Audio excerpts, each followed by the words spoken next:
இப்போ வந்து நம்ம என்ன பார்க்க போகிறோம் அப்படின்னா ப்ராப்ளம் அண்ட் சொல்யூஷன், அதாவது சிபிசி சிவில் ப்ரொசீஜர் கோடில் இருக்கிற ப்ராப்ளம் அண்ட் சொல்யூஷன் பற்றி தான் பார்க்க போகிறோம். சரி வாங்க வீடியோக்குள்ளே போகலாம். இது வந்து தமிழ் அண்ட் இங்கிலீஷ் ரெண்டுத்துலேயுமே நான் உங்களுக்கு சொல்லியிருக்கேன். நீங்கள் அது ஒரு தடவைக்கு 2 தடவை நீங்கள் கேட்டுக்கிட்டு வந்தீங்க அப்படின்னா கண்டிப்பாக உங்களால் அதை எழுத முடியும். சரி வாங்க போகலாம். ஃபர்ஸ்ட் கொஷின்ஸ் வந்து A lives at Delhi, A has a house in Chandigarh. One B was in wrongful position of the house. A wants to sue B. Where should he file the suit அப்படின்னு கேட்டிருக்காங்க. அப்படின்னா என்னன்னா, ஏ டெல்லியில் வசிக்கிறார், சண்டிகரில் அவருக்கு வீடு உள்ளது.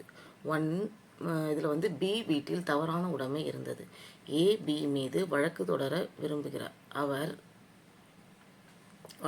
விரும்புகிறார். அவர் எங்கு வழக்கு தாக்கல் செய்ய வேண்டும் அப்படின்னு கேட்குறாங்க. இப்போது whether Delhi court has jurisdiction to enter in the suit அப்படின்னா நோ. அப்படின்னா வழக்கு விசாரிக்க டெல்லி நீதிமன்றத்திற்கு அதிகாரம் உள்ளதா அப்படின்னா கிடையாது. Whether Chandigarh court has jurisdiction to try the suit அப்படின்னா எஸ். அப்போது வழக்கு விசாரிக்க சண்டிகர் நீதிமன்றத்திற்கு அதிகாரம் உள்ளதா அப்படின்னா எஸ், அங்கே வழக்கு செய்யலாம் அப்படின்னா. அதுக்கப்புறம் section 16 of the code of the civil procedure 1908, the suit shall be instituted in the court within the local limit of whose jurisdiction the property is situated. எந்த லிமிட்டுக்குள்ளே இருக்கையோ அங்கே இருக்கிற கோர்ட்டில் மட்டும்தான் நீ வந்து பதிவு பண்ண முடியும் அப்படின்னு சொல்கிறாங்க. அதாவது என்னென்னா இது ரூலில் கொடுத்துருக்காங்க. அதாவது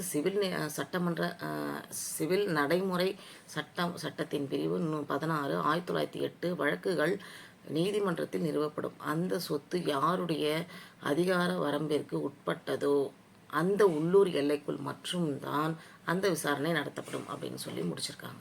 அதுக்கு அடுத்தது அப்ளிகேஷன் அப்படின்னு பார்க்கும்போது this problems related to the suit to be institute where subject matter institute அப்படின்னு கேட்டிருக்காங்க. எக்ஸாம்பிள் வந்து territorial jurisdiction section 16 provide that where a shoot is filed for declaration in respect of the movable properties or for recovery of immovable properties or determination of any right or for interest in immovable properties. Only the court within the whose local limit the properties are situated shall have the jurisdiction அப்படின்னு கேட்டிருக்காங்க. அதாவது provides to section provide that where the relief can be obtained entirely by personal obedience of the defendants அப்படின்னு கேட்டிருக்காங்க. The suit can be filed within the local limit of the court where defendant actually or voluntarily resides or carries on his business அப்படின்னாங்க. அப்படின்னா என்ன அப்படின்னா அப்ளிகேஷனில் கொடுத்துருவாங்க. அதாவது விண்ணப்பத்தில் இந்த பிரச்சனை பொருளாதாரம் அமைந்துள்ள இடத்தில் நிறுவப்பட வேண்டிய வழக்குகள், அதாவது பிராந்திய அதிகார வரம்பு தொடர்பான பிரிவு 16 அசையும் சொத்துக்கள் தொடர்பான அறிவிப்பிற்காக அல்லது அசையா சொத்துக்களை மீட்பதற்காக அல்லது ஏதேனும் உரிமையை நிர்ணயிப்பதற்காக அல்லது அசையா சொத்துக்கள் மீதான வட்டிக்காக வழக்கு தாக்கல் செய்யப்பட்டால் அதன் உள்ளூர் எல்லைக்குள் சொத்துக்கள் அமைந்துள்ள நீதிமன்றத்திற்கு மட்டுமே அதிகார வரம்பு உள்ளது. பிரதிவாதிகள் தனிப்பட்ட கீழ்ப்படிதலின் மூலம் நிவாரணம் முழுமையாக பெறப்படும் பட்சத்தில் பிரதிவாதி உண்மையில் அல்லது தானாக முன்வந்து வசிக்கும் அல்லது தனது தொழிலை மேற்கொள்ளும் நீதிமன்றத்தில் உள்ளூர் வரம்புகளுக்குள் வழக்கு தாக்கல் செய்யப்படலாம் என்று பிரிவுக்கான விதிமுறை வழங்குகிறது அப்படின்னாங்க. அப்படின்னா நீங்கள் எந்த எல்லைக்குள் இருக்கீங்களோ உங்களுடைய சிவில் சம்மந்தமான பிரச்சனைகள் அத்தனையுமே, அதாவது ப்ராப்பர்ட்டி விற்கிறது, வாங்கிறது, இல்லை அடகு வைக்கிறது, எதுவாக இருந்தாலும் சரி உங்கள் வரம்பிற்குள்ளே எங்கே இருக்கோ அந்த ஜுடிஷியரிக்கு மட்டும்தான் நீங்கள் போக முடியும் அப்படின்றாங்க. அதுக்கு அடுத்தது 3வது illustration. If the property is situated in Delhi, then a suit in relations to such property may be brought in a court of Delhi, depending upon the pecuniary jurisdiction of the court, but such a suit cannot be instituted in the court of Bhopal for the simple reason that the territorial jurisdiction of the court of Bhopal does not extend to Delhi. Hence, a court has no jurisdiction to try a suit for immovable property situated beyond its local limits அப்படின்றாங்க. அப்படின்னா அதனுடைய விளக்க வந்து சொத்து டெல்லியில் இருந்தால் அது தொடர்பான வழக்கு அத்தகைய சொத்துக்கு டெல்லி நீதிமன்றத்தில் கொண்டு வரலாம், நீதிமன்றத்தின் பண அதிகார வரம்பில். ஆனால் அத்தகைய வழக்கு முடியாது என்று எளிய காரணத்திற்காக போபால் நீதிமன்றத்தில் நிறுவப்பட்டது. போபால் நீதிமன்றத்தின் பிராந்திய அதிகார வரம்பு நீட்டிக்கப்படவில்லை. டெல்லி எனவே அதன் உள்ளூர் வரம்புக்குள் அப்பால் அமைந்துள்ள அசையா சொத்துக்கள் வழக்கை டெல்லியில் விசாரிக்கப்படும் அப்படின்னு சொல்லியிருக்காங்க. அதுக்கு மேற்பட்டது மட்டும் தான் டெல்லியில், அதுக்குள்ளே இருக்கிறது நீங்கள் வந்து எங்கன்னா அந்த சண்டிகர் கோர்ட்லேயே வந்து நீங்கள் செய்யலாம் அப்படின்னு சொல்கிறாங்க. அதுக்கு அடுத்தது முதல்ல வந்து விசாரிக்க நீதிமன்றத்திற்கு அதிகாரம் உள்ளது. அதாவது டெல்லியில் விசாரிக்க நீதிமன்றத்துக்கு அதிகாரம் உள்ளது அப்படின்னாங்க. அடுத்தது ஒரு கேஸ்லாம் கொடுத்துருக்காங்க. என்னென்னா பேகும் சஹீபி சுல்தான் வர்சஸ் நவாப் முகமத் அண்ட் மன்சூர் அலி கான் மனு all India report 2007 Supreme Court 1636. It has been held that suits relating to immovable property must be entered in strict conformity with Section 16 of the CPC.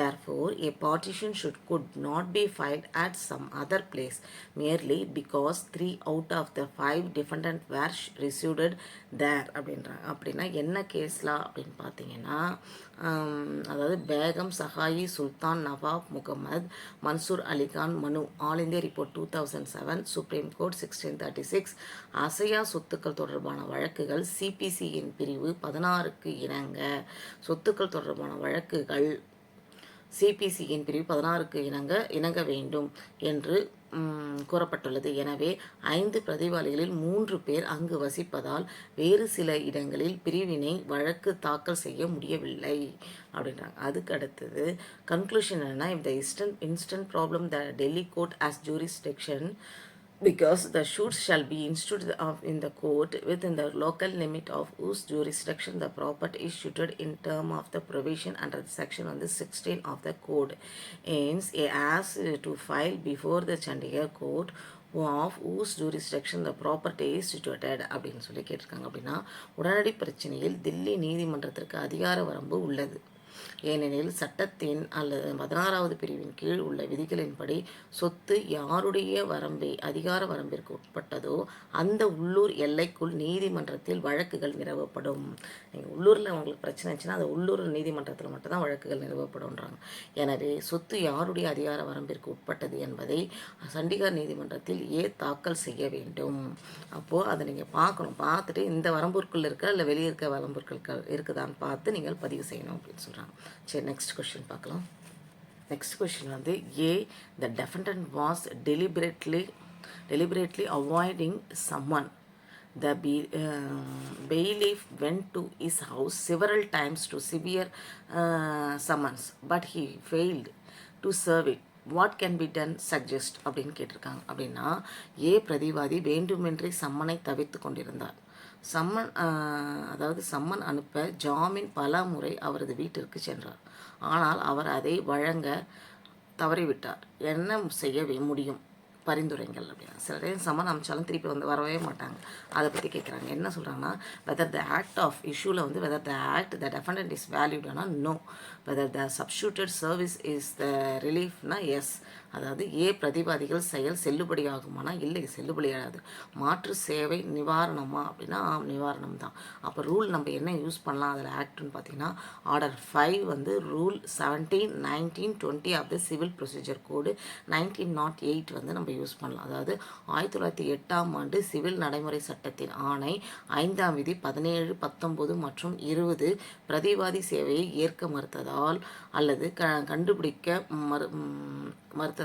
கண்டுபிடிக்க முடியவில்லை. அவங்க மறுத்ததால் அவங்களால் கண்டுபிடிக்க முடியவில்லை. cannot be found அப்படின்னு சொல்லியிருக்காங்க. அப்ளிகேஷன் வந்து this problem is related to the substituted service. It is one of the method of service of summon recognized by the Code of Civil Procedure. Order 5 Rule 17 of the Civil Procedure Code 1908 provides that where the defendant or his agent or such other person an aforesaid refuses to sign the acknowledgement, or where the serving officer after using all due and reasonable diligence cannot find the defendant who is absent from his residence at the time when service is sought to be affected on him at his residence, and there is no likelihood of his being found at the residence within a reasonable time, and there is no agent empowered to accept service of the summon on his behalf, nor any other person on whom service can be made.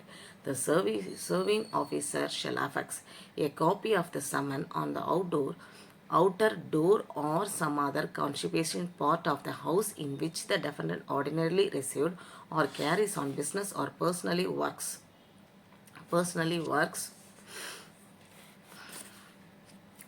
for gain, and shall then return the original copy to the court from which it was issued, with a report endorsed therein or annexed thereto, stating that he has so affixed the copy, the circumstance under which he did so, and the name and address of the person, if any, by whom the house was identified, and whose presence the copy was affixed அப்படின்னு கேட்டிருக்காங்க. அப்படின்னா இந்த சிக்கல் மாற்று சேவை தொடர்பானது இது civil நடைமுறை சட்டத்தால் அங்கீகரிக்கப்பட்ட சம்மன்களில் சேவை முறைகளில் ஒன்றாகும்.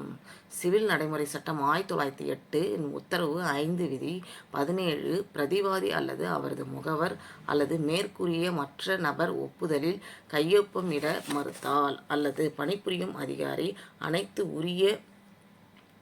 உரிய மற்றும் நியாயமான விடாமுயற்சியை பயன்படுத்தி பிரதிவாதியை கண்டுபிடிக்க முடியாத பட்சத்தில் அவரது இல்லத்தில் அவருக்கு சேவை வழங்கப்பட வேண்டிய நேரத்தில் அவரது இல்லத்தில் இல்லாதவர் மற்றும் அவர் ஒரு நியாயமான நேரத்திற்குள் குடியிருப்பில் காணப்படுவதற்கான வாய்ப்புகள் இல்லை, மற்றும் அழைப்பின் சேவையை ஏற்கும் அதிகாரம் பெற்ற முகவர் எவருக்கும் இல்லை, அவர் சார்பாக அல்லது சேவை செய்யக்கூடிய வேற எந்த நபரின் சார்பாகவோ பணிபுரியும் அலுவலர்கள் அழைப்பின் நகலை பிரதிவாதி சாதாரணமாக வசிக்கும் அல்லது வணிகம் செய்யும் அல்லது தனிப்பட்ட முறையில் வேலை செய்யும் வீட்டின் வெளிப்புற கதவு அல்லது வேறு சில வெளிப்படையான பகுதிகளில் ஒட்ட வேண்டும். ஆதாயம் பின்னர் அசல் நகலை அது வழங்கிய நீதிமன்றத்திற்கு திருப்பி அனுப்ப வேண்டும். அதில் ஒப்புதல் அளிக்கப்பட்ட அல்லது அதனுடன் இணைக்கப்பட்ட ஒரு அறிக்கையுடன் அவர் அவ்வாறு நகலை ஒட்டினார். அவர் அவ்வாறு செய்த சூழ்நிலைகள் மற்றும் பெயர் மற்றும் முகவரி நபர் ஏதேனும் இருந்தால், அவங்க கிட்ட இருந்துச்சுன்னா, யாரால் வீடு அடையாளம் காணப்பட்டது மற்றும் யாருடைய முன்னிலையில் ஒட்டப்பட்டது அப்படின்றத அதில் நம்ம சொல்லணும் அப்படின்றாங்க. ஸோ ஒருத்தர் முன்னிலையில் அதை ஒட்டிட்டு வரணும் வீட்டாண்ட போயிட்டு. ஸோ இந்த instant problem in a defendant deliberately avoiding summon, the servicing officer shall affix a copy of the summon on the outer door or some other constituency part of the house in which the defendant ordinarily resides or carries on business or personally works for gain, and shall then return the original copy of the court from which it was issued, with a report endorsed thereon stating that he had so affixed the copy of the summon, the circumstance under which he did so, and the name and address of the person by whom the house was identified, and in whose presence the copy was affixed அப்படின்னு சொல்லி இதில் முடிச்சிருக்காங்க. அதில் அப்போ என்னென்ன சொல்லியிருக்காங்கன்னா, உடனடி பிரச்சனையில் ஒரு பிரதிவாதி வேண்டுமென்றே சம்மனை தவிர்க்கும் போது பணிபுரியும் அதிகாரி சம்மனின் நகலை பிரதிவாதி வழக்கமாக வசிக்கும் அல்லது வணிகம் செய்யும் அல்லது தனிப்பட்ட முறையில் லாபத்திற்காக வேலை செய்யும் வீட்டின் வெளிப்புற கதவு அல்லது வேறு சில வெளிப்படையான பகுதிகளில் ஒட்ட வேண்டும். அப்போ அவங்க வாங்கலன்னும் போது அந்த இடத்துல போய் ஒட்டிட்டு வந்துருங்க அப்படின்றாங்க. ஒட்ட வேண்டும், விற்பனை ஒட்ட வேண்டும். பின்னர் அவர் சம்மனின் நகலை ஒட்டியதாக உறுதி செய்யப்பட அறிக்கையுடன் அது வழங்கப்பட்ட நீதிமன்றத்திற்கு அசல் நகலை திருப்பி அனுப்ப வேண்டும். அவர் அவ்வாறு செய்த சூழ்நிலைகள் மற்றும் நபரின் பெயர் மற்றும் முகவரி, வீடு அடையாளம் காணப்பட்டது மற்றும் யாருடைய முன்னிலையில் நகல் ஒட்டப்பட்டதோ அது அதன் மூலயமாக அந்த வீடு அந்த அடையாளம் காட்டப்பட்டது அப்படின்னு சொல்லி இதில் முடிச்சிருக்காங்க.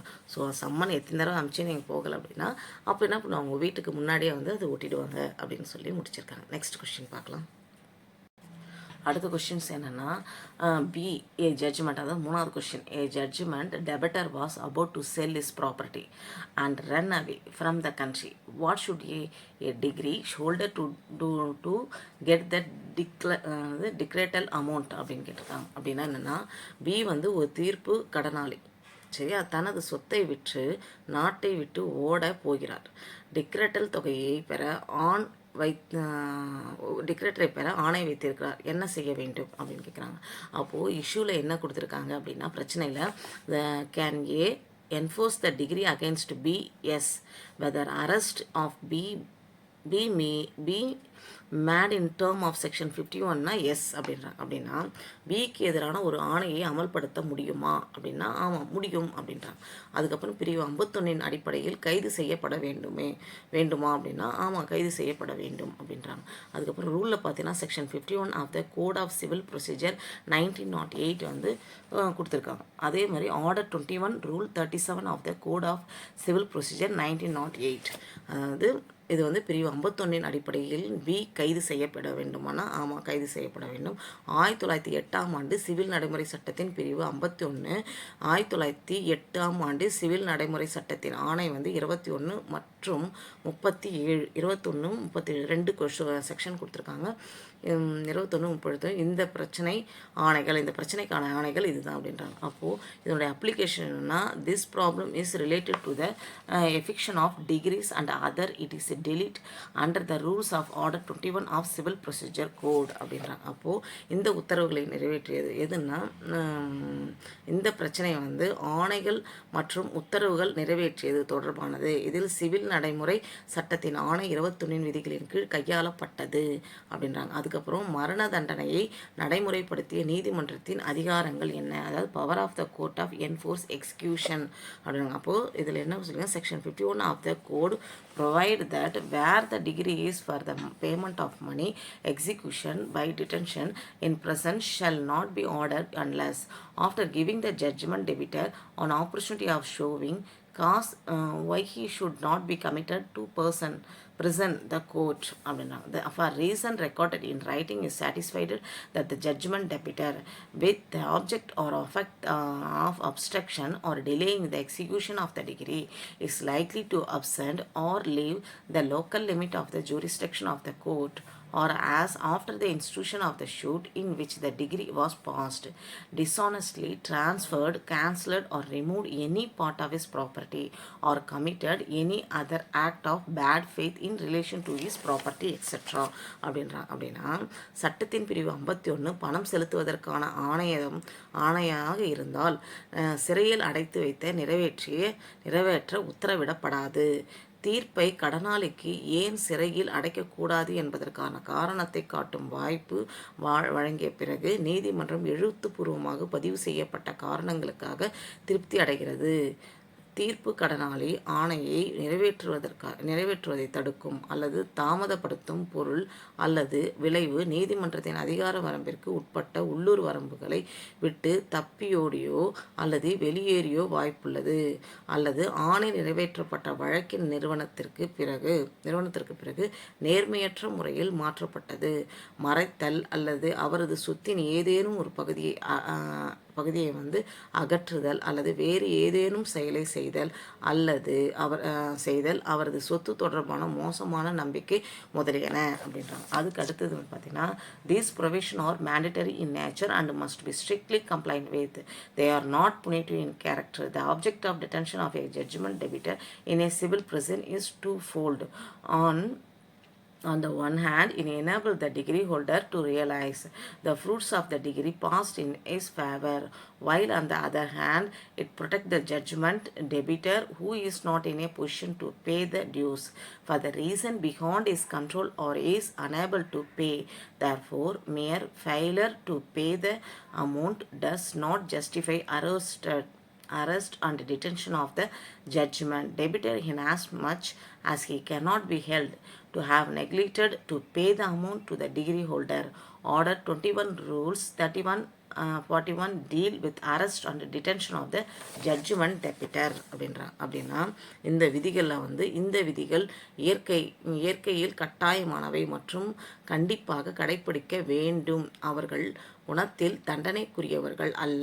சிவில் சிறைச்சாலையில் தீர்ப்பு கடனாளியை தடுத்து வைக்கும் பொருள் 2 மடங்கு ஆகும். ஒரு புறம் ஆணை வைத்திருப்பவர் தனக்கு சாதகமாக நிறைவேற்றப்பட்ட ஆணையின் பலனை உணர உதவுகிறது.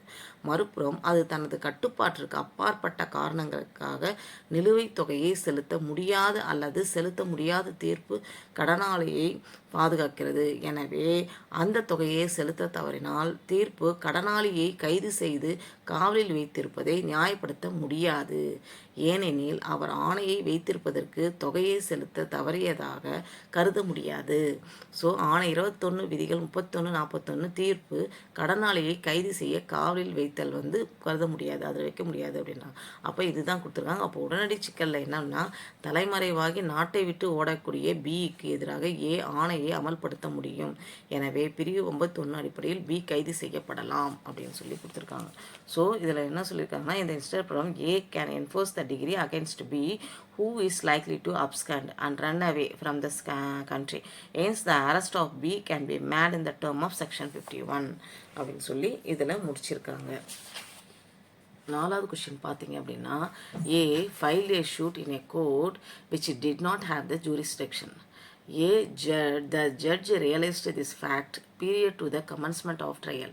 What can the judge do அப்படின்னு கேட்டுக்காங்க. அப்படின்னா ஏ அதிகார வரம்பு இல்லாத நீதிமன்றத்தில் வழக்கு தாக்கல் செய்தது. விசாரணை தொடங்கும் முன்னரே இந்த உண்மையை நீதிபதி உணர்ந்தார்.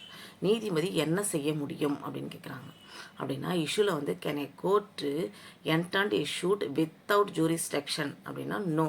அதாவது அதிகார வரம்பு இல்லாத ஒரு வழக்கை நீதிமன்றம் நடத்த முடியுமா அப்படின்னா முடியாது.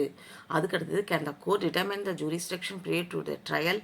எஸ், அதாவது விசாரணைக்கு முன் நீதிமன்றத்தால் அதிகார வரம்பை தீர்மானிக்க முடியுமானா ஆம், தீர்மானிக்க முடியும்.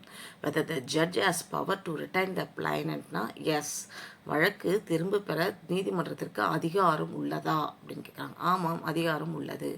அப்போது ரூலில் என்ன கொடுத்துருக்காங்க, ஆர்டர் 7, அதாவது 7 rule 10A of the code of civil procedure 1908.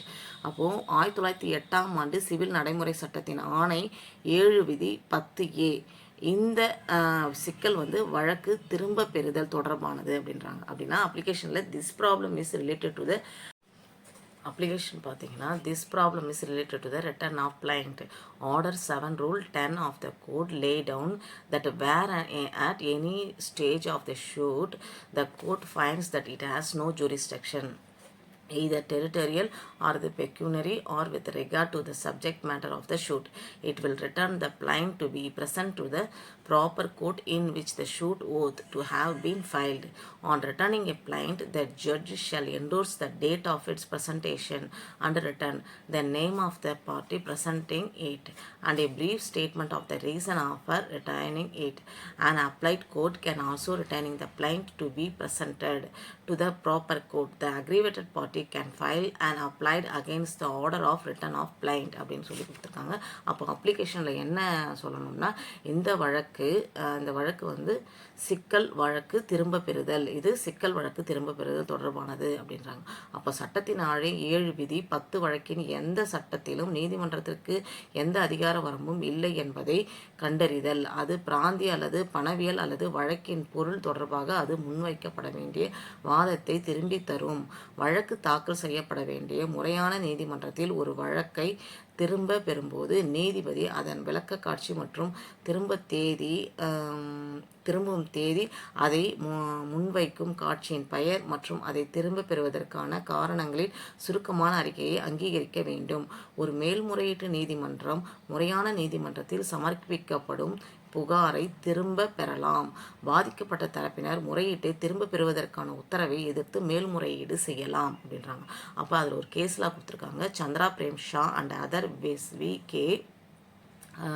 Rakija Universal Private Limited and other CA number 469 of 2014. It has been observed that while returning the plaintiff, that court has to follow the procedure laid down under order 7 rule 10 and 10.2 of the code. Under rule 10.2, the court, after putting the endorsement and giving brief statement of reason, may return it. As per rule 10A, which was inserted in the code by way of amended in the year வந்து 1976 as power to fix a date of appearance in the court where the plaint is to be filed after his return அப்படின்னு கொடுத்துருக்காங்க. அப்போது இந்த அப்ளிகேஷனில் அந்த case லாவில் வந்து என்ன கொடுத்துருக்காங்கன்னா, சந்திரா பிரேம் ஷா மற்றும் பலர் எதிராக K Raheja universal private limited மற்றும் இன்னொன்று CAN 469 ஆஃப் 2014 வழக்கு திரும்ப பெறும்போது கோர்ட் விதி 7 விதி 10 மற்றும் 10(2) கீழ்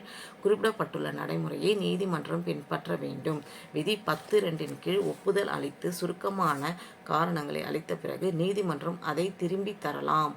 1976 ஆண்டு திருத்தத்தின் மூலம் 1970 ஆண்டினுடைய திருத்தத்தின் மூலம் வந்து சட்டத்தில் செருகப்பட்ட விதி 10A படி புகார் திரும்பிய பிறகு நீதிமன்றத்தில் ஆஜராக வேண்டிய தேதியை நிர்ணயிக்க அதிகாரம் உள்ளது அப்படின்றாங்க.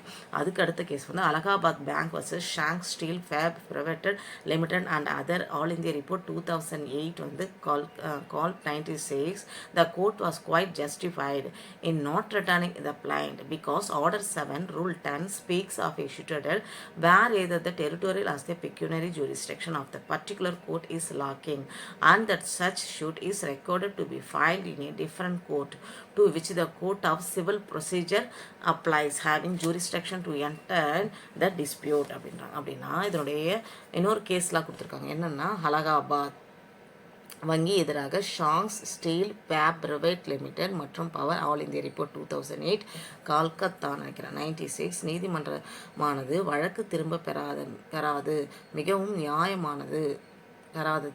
நியாயமானது ஏனென்றால் குறிப்பிட்ட நீதிமன்றத்தின் பிராந்திய அல்லது பண அதிகார வரம்பு இல்லாத சூழ்நிலையை பற்றி உத்தரவு 7 விதி 10 பேசுகிறது அப்படின்றாங்க. அத்தகைய வழக்கு வேறு நீதிமன்றத்தில் தாக்கல் செய்யப்பட வேண்டும். சிவில் நடைமுறை சட்டம் சர்ச்சையை மகிழ்விப்பதற்கான அதிகார வரம்பை பயன்படுத்துகிறது அப்படின்றாங்க. அப்போது இதனுடைய உடனடி பிரச்சனைலாம் இந்த instant problem the court cannot reinstate a suit without jurisdiction. The court determined the jurisdiction prior to trial. The judgment has power to retain the plaint for want of jurisdiction. இப்போ இதனுடைய உடனடி பிரச்சனை அதாவது முடிவுரை வந்து உடனடி பிரச்சனை நீதிமன்றத்தில் நீதிமன்றத்தில் அதிகார வரம்பு இல்லாத வழக்கு தொடர முடியாது. நீதிமன்றம் விசாரணைக்கு முன் அதிகார வரம்பை தீர்மானிக்கிறது. அதிகார வரம்பு இல்லாததால் வழக்கை திரும்பி பெற நீதிபதிக்கு அதிகாரம் உள்ளது அப்படின்னு சொல்லியிருக்காங்க. இதுதான் இதோட கேஸ்லாம் முடியுது. ஒரு தடவைக்கு 4 தடவை கேளுங்க. போடுற வீடியோ உடனே கிடைக்கணும் அப்படின்னா சப்ஸ்கிரைப் பண்ணிவிடுங்க. தேங்க்யூ.